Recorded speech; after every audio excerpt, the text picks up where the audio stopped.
Jeremias passou por um tempo bem difícil, toda a vida dele não foi fácil. Ele chegou num tempo que não tinha mais muita chance de arrependimento para o seu povo. Deus tinha passado muitas vezes, de manhã, de tarde, de noite, por anos e séculos, ao povo de Israel. E o profeta Jeremias, ele estava bem num tempo que Deus já tinha decidido que o seu povo passaria pelo cativeiro da Babilônia. E isso era frustrante para Jeremias ouvir essas notícias, de saber que Deus não voltaria atrás com a sua palavra, que Deus poderia minimizar os males para quem seguisse os seus conselhos, mas que isso era inevitável, que o cativeiro da Babilônia viria, que o império de Nabucodonosor viria, levaria muita gente como escravos na Babilônia, muita gente também morreria, muita gente tentaria escapar, e essas pessoas que escapassem para as montanhas, fossem para o Egito, fossem para outros lugares, durante todo o tempo dos anos, são 70 anos de cativeiro, todo esse tempo, essas pessoas que não fossem levadas para o cativeiro, iam padecer incredulidade, iam sofrer aonde eles fossem. E os que fossem levados para o cativeiro, Deus tinha prometido para Jeremias que nenhum deles se perderia, que lá no cativeiro, para aqueles que fossem levados, porque era algo vergonhoso, era algo humilhante ser levado num cativeiro. Nós não temos muita ideia do que é isso. É como se fossem os campos de concentração nazista.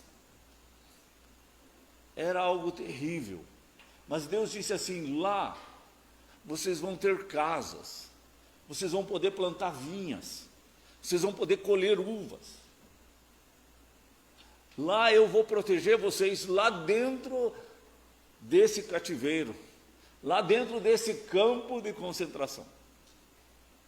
Então Deus estava fazendo uma coisa inédita, uma coisa que não era normal, e que não fugir, não ir para o Egito, não ir para outra região, era estranho. É como quando às vezes o Espírito Santo nos chama a não revidarmos o mal que alguém nos trouxe, e ainda orar por aquele que nos persegue, e ainda amar aquele que faz o mal, aquele que é nosso inimigo. Então são coisas assim contraditórias, são coisas estranhas à nossa natureza, que a gente não consegue agir assim pela nossa natureza. Mas se nós tivermos a natureza de Jesus, a gente consegue confrontar essa nossa natureza, e a gente consegue responder com sabedoria àquele que nos faz o mal, e a gente consegue vencer o mal com o bem. E era exatamente esse tempo que Jeremias estava. Ele padeceu muito por causa de estar falando a palavra de Deus, que era uma palavra muito dura. E aí ele fala nesse verso 20, passou a cega, findou o verão, e nós não estamos salvos. Tanto que tem um livro até de lamentações de Jeremias, porque ele lamenta muito, que ele não pode ter uma palavra de esperança, mas se o meu povo se humilhar, se dobrar, eu vou sarar a terra. Não tem essa palavra para Jeremias, só tem essa palavra: vocês vão para o cativeiro, e quem for eu vou proteger. Era muito humilhante. Então, para Jeremias, é como ele estava dizendo assim: passou a colheitadeira de Deus, e nós ainda não fomos colhidos, ainda nós não fomos levados no celeiro de Deus, e estamos à deriva. Era essa a situação de Jeremias, desse versículo aqui. Eu estava pensando sobre esse assunto, eu estava pensando assim que teve um tempo que os estudiosos achavam assim que a Terra girava ao redor do Sol, mas sempre na mesma órbita, da mesma distância do Sol. Um dia descobriu-se que a Terra, ao girar ao redor do Sol, ela se distancia do Sol. Cada ano, ao milésimos de segundos, aumenta. E no passar de muitos anos, a Terra ela vai ficando cada vez mais distante do Sol. Isso trouxe um certo desespero, porque deu a ideia de que um dia houve um começo e um dia haverá um fim. Porque todas as coisas que Deus fez, de certa forma, é assim. Tem um começo, meio e fim. Nós nascemos, nós vivemos, nós morremos. Aqui ele está usando a ilustração de uma planta. Como aqui a nossa planta que mais faz sucesso é o soja, então vamos pensar no soja. Tem um tempo determinado para se plantar o soja, tem um tempo que ele cresce, que tem que ser feito todo o tratamento para o soja. Quando chove muito, como agora, tem que fazer tratamento contra fungo, e se não fizer, vai perder um tanto da colheita. Mas vai haver um tempo certinho da colheita, que o soja seca, que ele fica ali marronzinho, não é mais verde, aqueles talinhos assim. E tem um tempo bem certinho que a colheitadeira tem que passar ali e vai levar o soja. E aonde a colheitadeira não passar, o soja vai ficar. Tem cantos que a colheitadeira não passa. Tem lugares onde há muita umidade, as nascentes florescem e a colheitadeira não vai passar. E esse soja vai se perder ali. Também tem muito soja que cai da colheitadeira e fica no chão. E esse soja que fica no chão, ele nasce, mas ele não vai produzir soja, porque é chamado vazio sanitário. Então passa-se Roundup e mata todo o soja que tiver no chão, porque ele vai transmitir doença para o próximo soja. Então só tem um soja que realmente é importante, aquele que ficou na colheitadeira e que foi para o caminhão e que foi para o celeiro. Daí do celeiro é feito ração, é feito óleo, é feito alimento. Assim somos nós. E é assim que Jeremias está falando sobre nós. Nós somos uma plantação de Deus. Mas um dia a colheitadeira passa, a colheitadeira de Deus passa, e pode ser que a gente não seja colhido por Deus. E aí ele está dizendo assim, isso é uma calamidade. Ele diz assim, a colheitadeira de Deus está passando e nós ainda não fomos colhidos, nós não fomos ainda salvos. Isso é uma calamidade. Então ele está com essa ideia na cabeça. É mais ou menos assim, houve um tempo que veio o dilúvio sobre a terra, e o dilúvio era, vamos dizer assim, a ira, a justiça de Deus. Mas a colheitadeira de Deus era a arca de Noé. E os que não entraram nessa arca, ficaram para o lado de fora, morreram, pereceram. Então, o que é importante é você ser colhido por Deus e ser levado no celeiro. Jesus falou assim, o trigo é colhido e é levado no celeiro. O joio é atado em feixes e aí queimado. Então, há alguns fatos que acontecem em relação à colheita, a cega que ele fala. A palavra cega aqui é colheita, é ceifa. Certo? Então, sempre há um tempo para a colheita. E se perder esse tempo, se estragar a colheitadeira, se não colher, vai perder também a planta. E a pessoa pode se endividar se não colher. Então, é importante que quando Deus passar a sua colheitadeira, cada um de nós sermos colhidos pelo Senhor. porque não vai importar se você foi frequente todos os domingos aqui. Mas no dia que Deus arrebatar o seu povo, você não for arrebatado por ele. No dia que Deus passar a sua colheitadeira, você não for colhido por ele. No dia que você tiver que enfrentar o vale da sombra da morte, você vai se assustar porque ele não vai estar do teu lado. Ele não vai estar te carregando nesse vale. Esse é o pior momento, porque isso é um desastre. É não ser colhido pelo Senhor. No tempo do dilúvio, Deus disse assim: os dias de vocês serão 120 anos. E foram 120 anos que eles receberam as advertências. Os filhos de Sete, que eram os descendentes fiéis, no tempo de Noé, eles estavam desviados da fé. Talvez eles enchiam as igrejas, mas eles não tinham mais a fé verdadeira. E eles se corromperam com o mundo. Eles amaram a violência do mundo. Eles amaram a imoralidade do mundo. Eles assistiam tudo quanto é filme, programa de televisão, se fosse nos dias de hoje.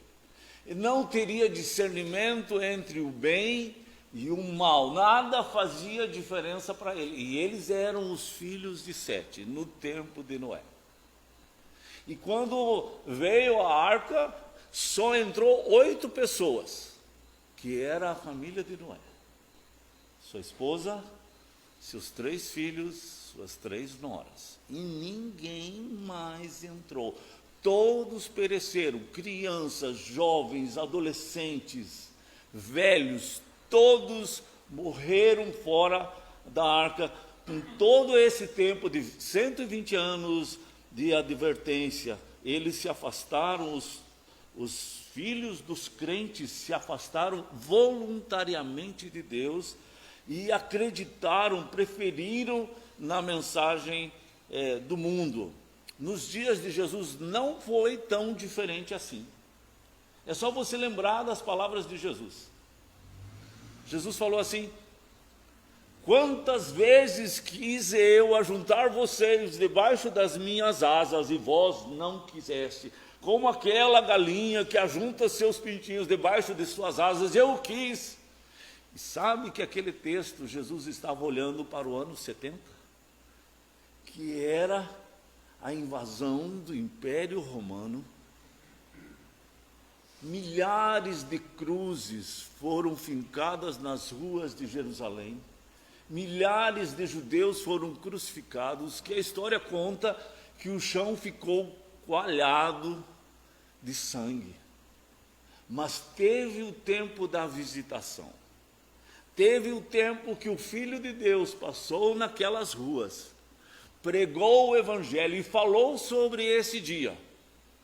E Jesus falou: e vocês não quiseram me ouvir.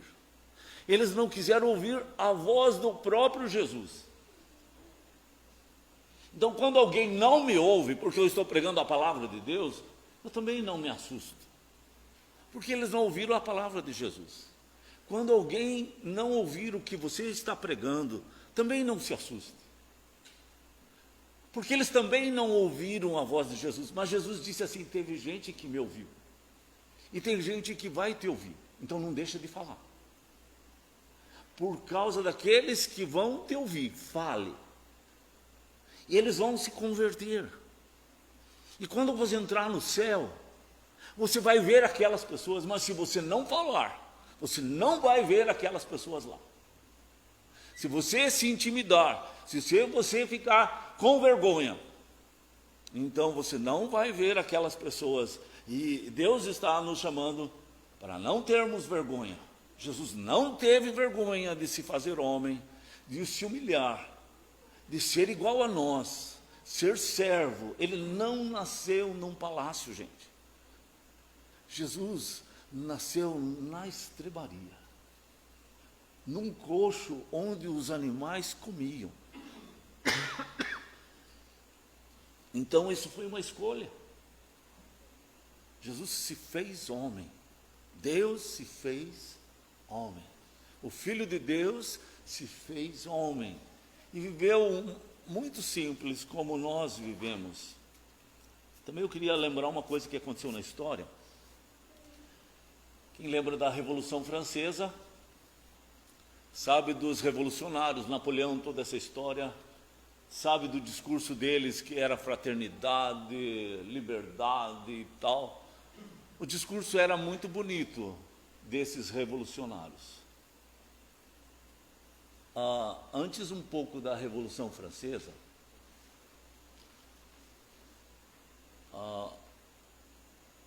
a França começou a perseguir os evangélicos. E esses evangélicos eram chamados de huguenotes.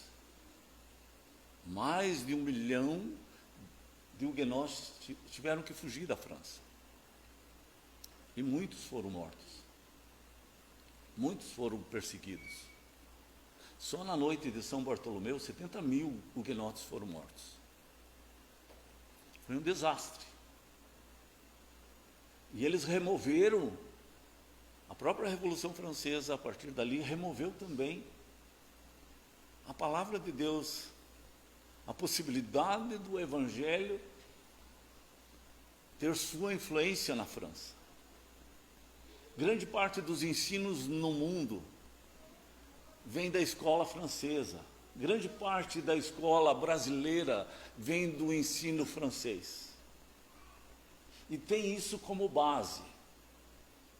Um ensino que tirou Deus da escola. Porque eles viram cristãos matando cristãos. E eles interpretaram que isso era uma coisa péssima, então eles tiraram Deus do seu país. No mesmo tempo, a Inglaterra estava passando pela mesma crise que a França, porque eles faziam guerra e eles tinham aliança. Eles faziam guerra e de vez em quando um casava com o filho do rei do outro país. E faziam aliança, e tinha guerra dos 100 anos, tinha tempo de paz. A Inglaterra ia passar pela mesma situação, mas a história conta que teve alguns homens que se levantaram para pregar a palavra de Deus. Não sei se vocês lembram. Quem estudou pode ser que lembra. John Wesley, que é o pai da igreja metodista. Carlos Wesley, George Whitefield, que seria um presbiteriano. Eles foram grandes pregadores chamados de avivalistas na Inglaterra. Foi muito importante porque isso desviou aquele secularismo da França, aquilo que tirava Deus do ensino, ajudou a Inglaterra a não passar pela mesma situação. Não é muito diferente o que aconteceu aqui no Brasil e na África do Sul. É só vocês lembrarem. Quando o Brasil resolveu, alguns anos atrás, fazer o Comitê da Verdade, era para ver as barbaridades que o Exército fez contra os revolucionários aqui no Brasil. E a forma de reaver direitos é que ia sair dos impostos dinheiro para pagar para essa gente que sofreu nas mãos do Exército. É só vocês lembrarem, vocês podem procurar no Google, vocês podem procurar essas informações, vai ter até os valores que o governo estipulou de dar para essas pessoas, essas famílias que foram prejudicadas pelo Exército Brasileiro. A forma de resolver o problema foi dinheiro. A África do Sul tinha um problema muito maior do que o Brasil. Era brancos versus negros. Histórico, o apartheid.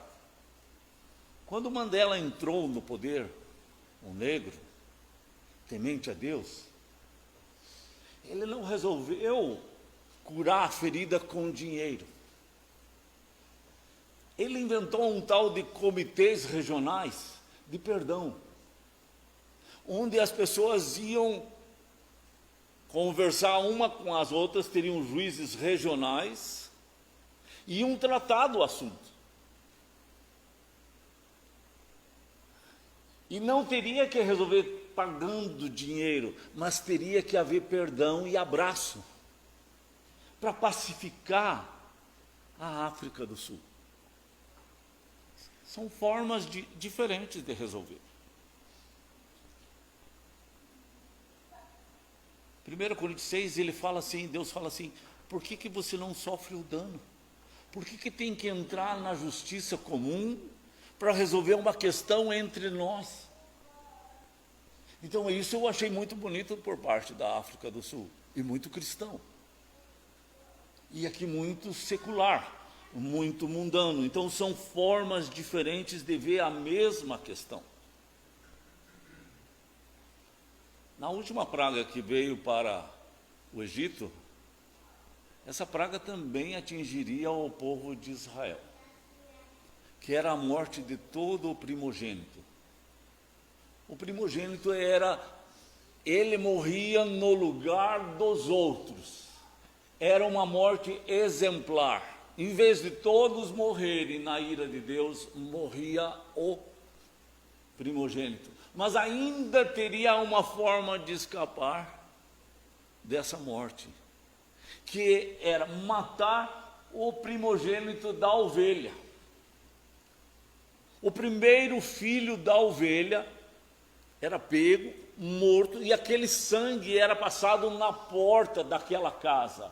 E quem passasse o sangue daquela ovelha, daquele primogênito, a morte não entrava naquela casa, seja de um egípcio ou seja de um israelita. O problema é que, no caso, o israelita sempre sacrificou o cordeiro. Mas para o egípcio, o cordeiro era um animal impuro, eles nunca usavam o cordeiro, eles não comiam carne de cordeiro, eles preferiam carne de porco. Eles adoravam uma serpente. Cordeiro não tinha valor. Então, no momento especial desse, ninguém tinha ovelha. O que eu entendo disso é que tem momentos que Deus vai batendo na nossa vida, Ele vai batendo na porta, Ele vai batendo de manhã, de tarde, de noite, dia tal, e a pessoa endurece o coração. Quando vem a tal da colheitadeira de Deus, não vai dar tempo de criar ovelha para passar o sangue na porta, como os egípcios. Não vai dar tempo. Deus diz assim, enquanto você ouvir a voz de Deus, não endureça teu coração. Não seja incrédulo, mas seja crente. Quando Deus diz assim, a quem enviarei? A primeira pessoa que levantou e disse assim foi Isaías, envia-me a mim. Ele não ficou esperando outros se levantarem. Ele não ficou esperando que alguém se levantasse. Ele já se levantou e disse, eu me levanto, eu me disponho.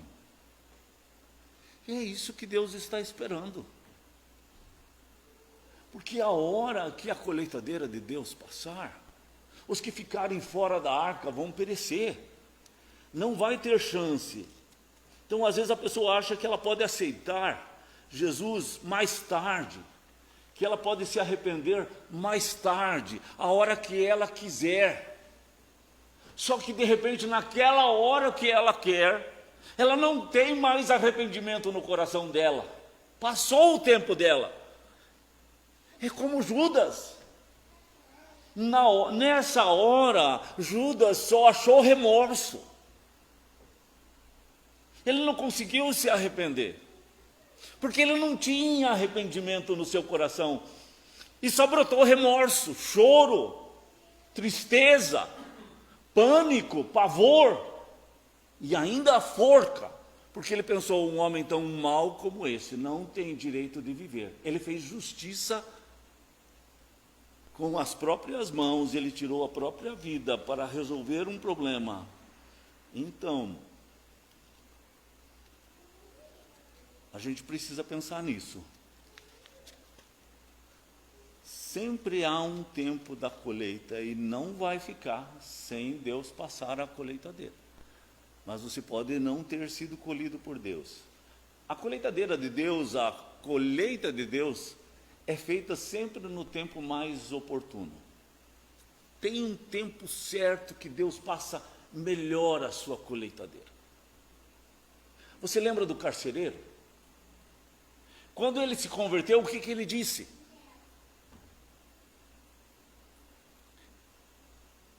Eu creio. E ele creu e toda a sua casa creu. E foi batizado ele e toda a sua casa.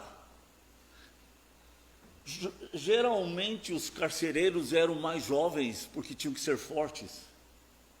Eles tinham que ter filhos pequenos assim.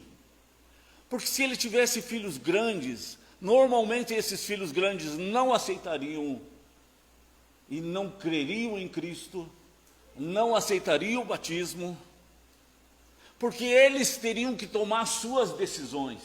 Então, quando o carcereiro tomou a sua decisão, ele tomou a decisão por ele, e ele tomou a decisão pelos seus filhos. Paulo disse assim: crê no Senhor Jesus e será salvo, você e tua casa. E vocês sabem que é assim que acontece. Porque se vocês têm filhos pequenos, vocês batizam os filhos pequenos. Mas se eles já têm mais de 20 anos, eles já vão escolher se eles querem ser batizados ou não, se eles querem crer ou não. Se eles têm mais de 30, de 40 anos, se eles tiverem 60 anos, é quase impossível. Pode pregar o evangelho de manhã, de tarde, de noite, e às vezes eles entendem, daí eles já não entendem.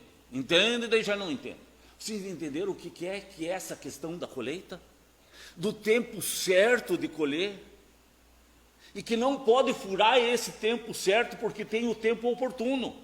Lá em 2 Coríntios 6 ele diz assim: eis agora o tempo sobremodo oportuno. Lá em Hebreus ele diz assim: hoje é o tempo oportuno. Agora, hoje.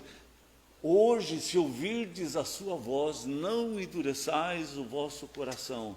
Então tem um tempo certo, porque vai haver um tempo que a consciência já vai estar cauterizada, silenciada, insensível, acostumada, endurecida, ainda mais que andou falando mal daquele irmão, daquele outro irmão, do pastor, disso e daquilo, e já foi enchendo o coração de amargura, endureceu o coração, assim como Judas. E Deus vem e passa a sua arca, e ele não entrou na arca. E o dia que essa arca fechar a porta, ele ficou para o lado de fora. E isso é uma calamidade, isso é uma coisa triste.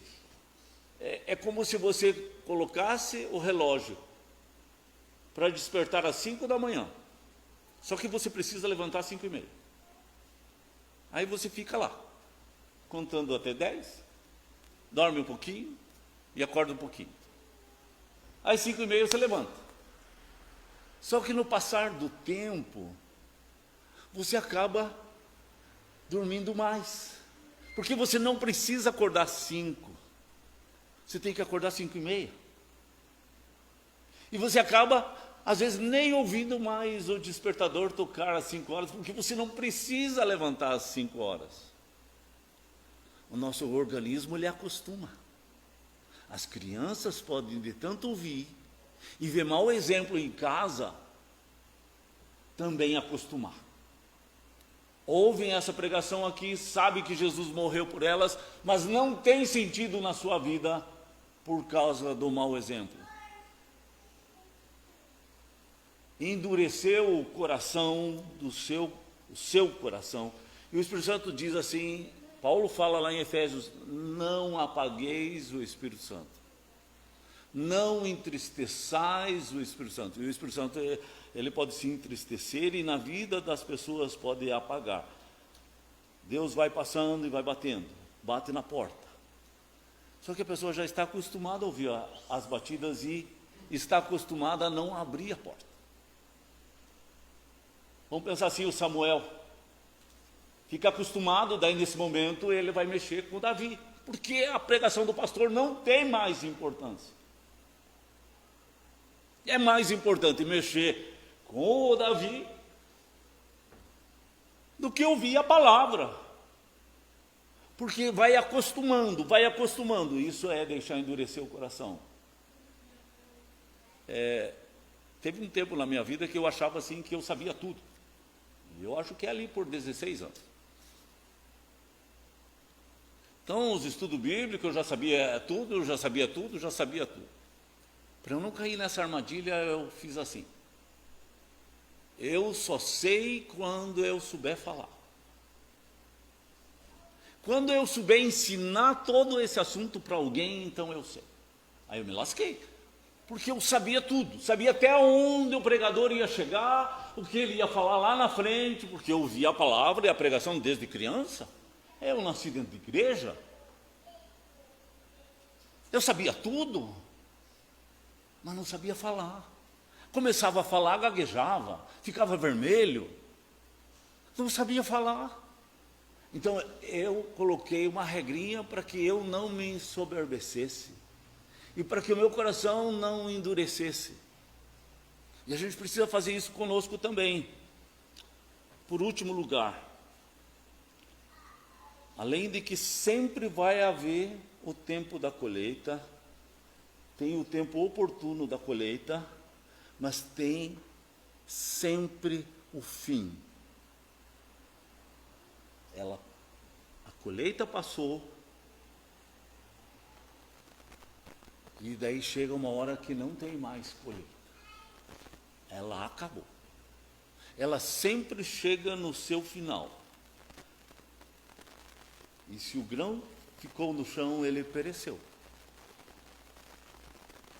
Precisa ser levado ao celeiro. Então, chega um momento que a pessoa não consegue mais ouvir a voz do Espírito Santo no seu coração, porque perdeu o tempo da colheita. Lá em Gênesis 6, verso 3, que é a questão de Noé, Deus fala assim: o meu Espírito não agirá para sempre no homem, e os seus dias serão 120 anos. Deus limita as coisas. Deus bate por um tempo, mas ele para. E vem o juízo dele. Quem se dispôs, se dispôs. Quem ouviu a voz de Deus, ouviu a voz de Deus, construiu uma arca.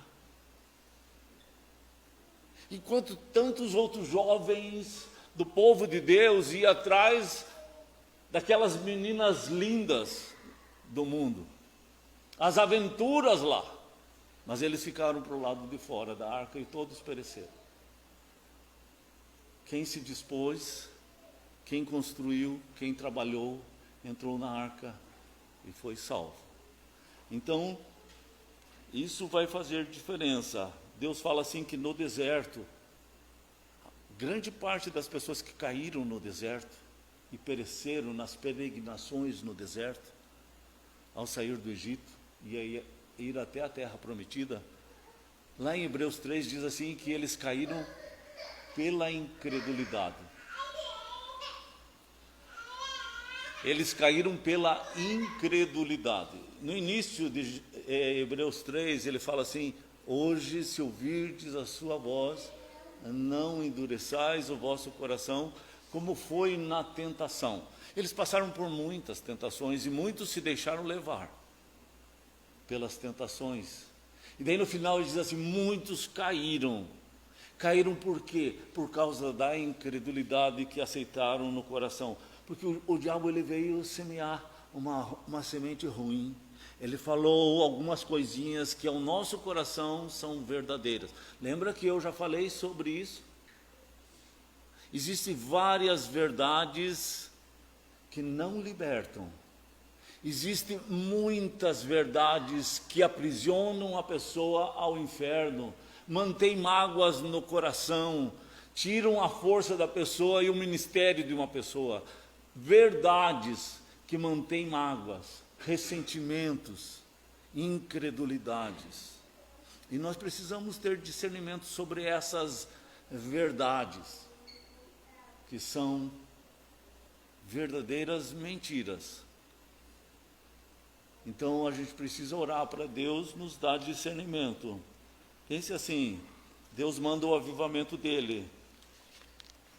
Passou o avivamento e você não foi avivado. Passou o avivamento e você não foi salvo. Você se perdeu. Isso é a tua alma. A tua alma vale mais que o mundo inteiro. Nós vivemos aqui 30, 40, 60, 80 anos.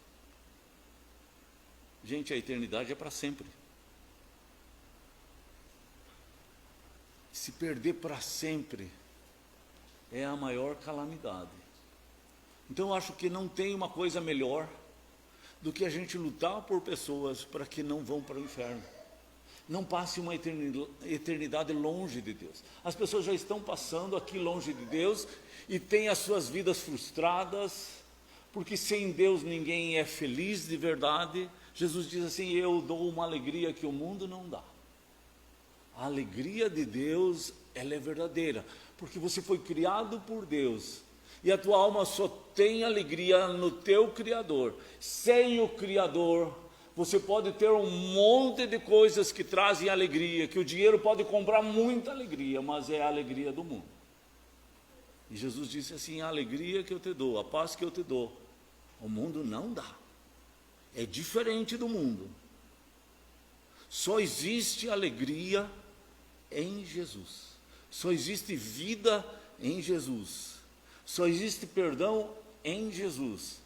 Só existe essa porta. E ele diz: eu sou essa porta. Não tem outro caminho, não tem outra forma. Então, a igreja ela é chamada a ser testemunha, a ser exemplo, a ser modelo. Ela é chamada a se dispor. Levantar a mão e dizer: eu vou construir essa arca. Eu vou ajudar o fulano a conhecer Jesus. Eu vou orar nesse ano de 2020 para que eu consiga uma alma para Jesus.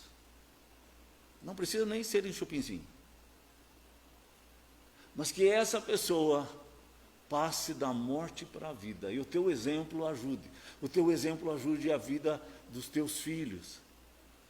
Que quando a palavra aqui é pregada, faça sentido na vida dos teus filhos. Então se coloque em oração, se humilhe, quebrante o seu coração para que o seu filho se converta. Vamos orar? Deus, eu quero agradecer pela tua palavra. Quero agradecer pela oportunidade que o Senhor nos dá de conhecer a tua palavra, de ouvir a instrução do Senhor. Como nessa noite fala que o Senhor vai fazer uma colheita do seu povo, e que o Senhor plantou é um povo que é do Senhor, uma lavoura do Senhor, e que o Senhor espera colher frutos dessa lavoura, e que o Senhor vai colocar a colheitadeira do Senhor para funcionar, e que o Senhor vai levar os frutos dessa lavoura para o reino do Senhor, no celeiro do Senhor. E eu oro assim para que aqui não tenha ninguém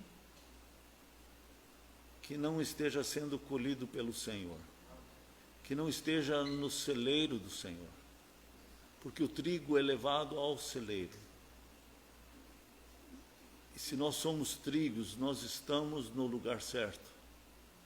Eu oro, Senhor, para que o Senhor trabalhe assim no coração daquele que ainda não tomou essa decisão, de que ainda não foi colhido pelo Senhor, e que ainda não entregou a sua alma a Jesus Cristo, que enquanto ele está batendo, agora possa levantar sua mão e dizer, e se dispor ao Senhor, e dizer: a minha vida pertence ao Senhor Jesus.